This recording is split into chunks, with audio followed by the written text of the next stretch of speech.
So one of the real disturbing stories of the weekend is the use of the FBI to go in and try to scare the Project Veritas writers about this Biden diary. Now, this is Ashley Biden's diary. There's no way to verify. I mean, I guess you could do a handwriting analysis, and find out if that is her handwriting, but I'm not an expert on this. But it reads, in reading her diary, it reads genuine of somebody who is really going through tough times. This is a new diary that she started when she was trying to get off of, alcohol and cocaine and drugs. And she talks about going to AA meetings. She talks about, the things in her past. And then she talks about the troubles that she has had in the past. She says, I was hypersexualized at a young age. What is this due to? I was molested. I can't remember specifics, but I do remember trauma. I remember not liking the Woolsacks house. Don't know what that is, but maybe that is something that is not related to Dad, because that would be kind of an important thing, but it goes on. I remember somewhat being sexualized with Caroline. I remember having sex with friends at a young age, showers with my dad, probably not appropriate, and being turned on when I wasn't supposed to be. She hurt herself after overhearing her parents having sex. What made me so attached? And this is really weird because she, I guess, punished herself in her private parts after overhearing her parents having sex. She's then asking, what made me so attached? My mother not emotionally available. And my father's message was I could get love from men. So, Wow. This is incredibly depressing. And we don't know, obviously, we don't know the veracity of this diary. We don't know the legitimacy of it. In fact, we know that Project Veritas did not want to print it because they could not confirm the veracity of it. But it was released by a separate conservative outlet. Right. And so I will tell you this. I don't know if this is hers, but everything in it, as an alcoholic, everything reads like this was written by somebody who was going through this. Okay. Mm-hmm. And it seems like with the raid, as Jonathan Turley points out, it seems like basically the FBI is confirming that there was a diary stolen. We don't know for sure that this is the information in it, though the alleged path of how it got to these pages seems to indicate that it is the same diary. But we can't confirm it completely. Yeah, I mean, and there's a lot of good stuff in here as well. There's a lot of stuff, that's positive. Again, the reason I've written a diary like this, not with those things in it, but I've written a diary like this. When you start to go sober, you write a lot.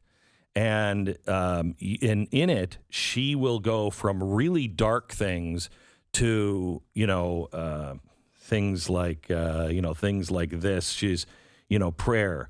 Please, whoever you are, please keep me sober today. Thanks for keeping me sober. Then she goes in the big book, page 417, acceptance, page 86, upon awakening and calm down. Pray to be okay, to love them, love yourself. Help me love me, please. And it sort of points to the legitimacy of it because there's actually good things in there too. Correct. Correct. And it's tough because it came out. If you don't remember the story, I didn't remember it either, frankly. It was a story that came out right before the election in 2020. And it wasn't even picked up widely by conservative media, let alone mainstream media. It was not a widely shared story at the time. But it did allege these things. But it alleged them in a time period where if you're going to release a fake diary from one, I don't know why you do this, but you're going to release a fake diary from one of Biden's kids, you're going to do it a week before the election for max impact. And so a lot of those things, like the Hunter Biden laptop, get dismissed by people because it just seems like when you would release a dirty trick. We remember, and remember, dirty tricks do happen. Ask Dan Rather, right? Mm-hmm. Totally fake documents in the middle of an election cycle that when it happens to Republicans, the main anchors of network news pick them up as fact. But this gets leaked to some conservative or Trump supporting website that had no real reach or credibility, at least among many, even on the conservative side. It just didn't get hugely big pickup because people doubted it. People were skeptical. But lives have changed. And you also have to understand the sickness of the Biden children. And I mean this with honestly, with no malice towards them.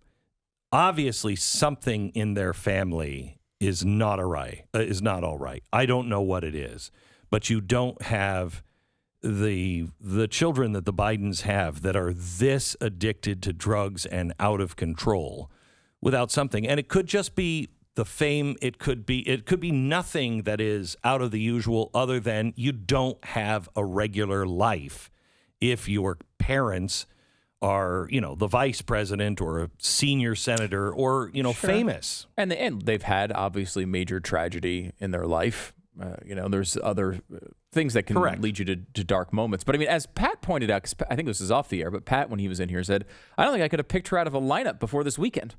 Correct. I mean, did you even know there was an Ashley Biden? It's like people always make that joke about Tiffany Trump, that she's never really... Correct. But I know exactly what Tiffany Trump looks like. I've seen her 100,000 times. Like, Ashley Biden? Like...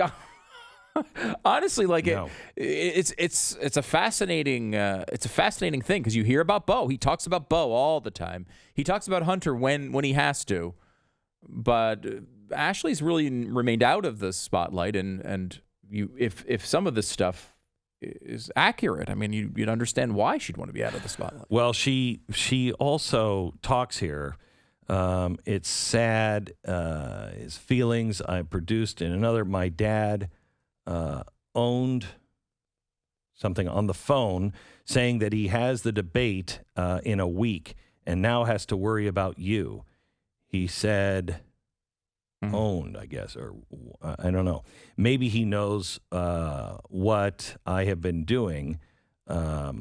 It's the weekend, but my feelings of guilt are often overwhelming, blah, blah, blah. She goes in to talk about how her dad has always controlled the finances of the family and that she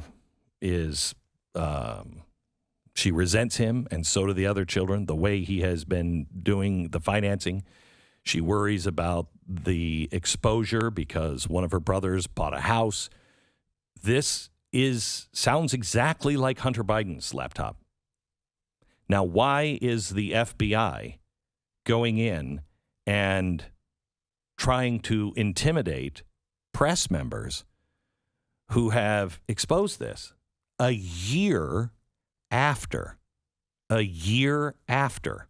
This went away. You leave it alone and nothing happens, right? Mm-hmm. Sure. So either somebody is about to release something, Project Veritas or somebody, which then what's happening? It's also you have to take this into account at this point with what we know about what this administration has done and what their patterns have been over the past few years. You have to take into account that it may very well just be an excuse to get to whatever Project Veritas has. You know what I mean? Going in there and being able to apprehend a bunch of computers and hard drives and files or whatever else they're taking out of there has God only knows what other information about other things that could be there. I mean, this could just be not an intimidation effort, but an information gathering effort to go after a political opponent, which, you mentioned Banana Republic. That is squarely in the path of what's supposed to happen there. We are firmly this weekend. It's very clear, just with all of the news that is broken this weekend. It is very clear we live in a banana republic. There is a collusion between intelligence, justice, and this administration, and I think the media as well. You notice the media isn't talking about this. Every single member of the media, if they were doing this to, Brian Stelter, if they were doing this to that Seinfeld character who is of absolute no value, if they were doing that to him, I would be standing up saying, what are they doing? What are they doing? Yeah, I know the New York Post came out and defended Project Veritas and said, what is going on here? Correct. We should all be together. Hats off to Jonathan Turley. Yep, he did it as well. I mean, he's a CNN guy. I haven't seen him on CNN. I doubt they're telling the story. He's not getting booked this week. No, he's not getting booked this week, but he did write about it and say, this is very disturbing. Very disturbing. It's supposed to be disturbing to anybody in the media. I know that when the Obama administration went after multiple media members, and it wasn't just Fox, though Fox was one of the targets. And we were against all of it. I mean, you can't have this. This is This is in opposition to what our country was built on. I mean, foundationally. We're talking First Amendment issues here. I stood with, I don't know, Journalists of Americans or Over America, whatever their journalistic thing is. And I was asked to sign on to standing up for the rights of press under Trump. And this is when he was saying at the very beginning, the press is an enemy of the people. And, maybe we should regulate them. And that was very frightening to me. Mm-hmm. You don't regulate the press. It is free and unencumbered. And so I signed on, not for the same reasons that some of the press did, because they were only going against Trump. But I'm consistent. I thought it was wrong then. I thought it was wrong under Obama. And this is the worst abuse I have seen. I never thought I would live in this country, where that kind of thing could go on and nobody says anything. Well, they're saying something now. Again, it's a story that's breaking really recently, so who knows what else we'll find out about it. But I mean, what we know now from the reporting that's out there, it is incredibly disturbing. Very. And I don't know, maybe the circumstances will change. Maybe there's something we're supposed to know that we don't. But man, this is not what's supposed to happen in this country.